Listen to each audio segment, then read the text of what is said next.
चली गई पियावा के गावे हो। AR म्यूजिक की धमाकेदार प्रस्तुति।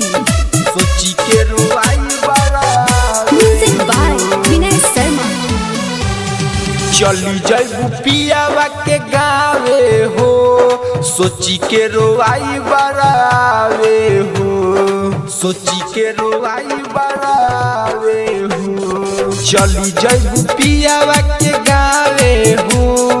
सोची के रोवाई बड़ावे हो। सुना सुना लागे हर जगह हवा, हमारा तो कुछ नहीं भावे हो।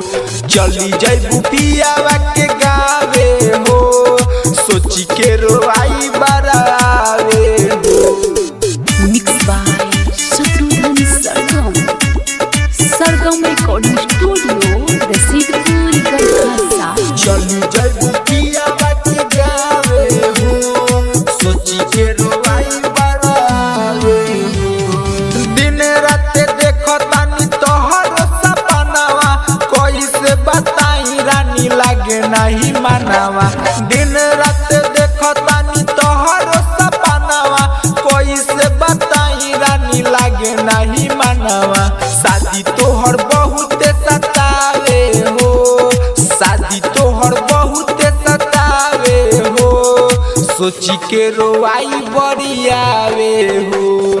चली जैबू पियावा के गावे हो। सोची के रोवाई बड़ियावे हो।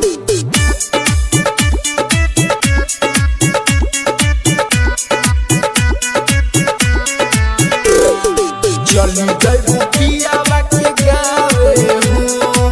सोची के रोवाई बड़ावे हो।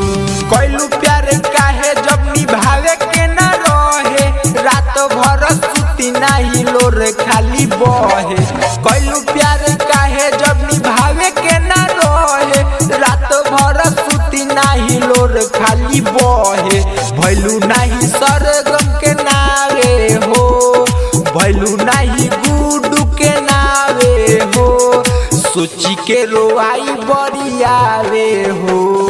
चली जैबू पियावा के गावे हो। सोची के रोवाई बड़ियावे हो।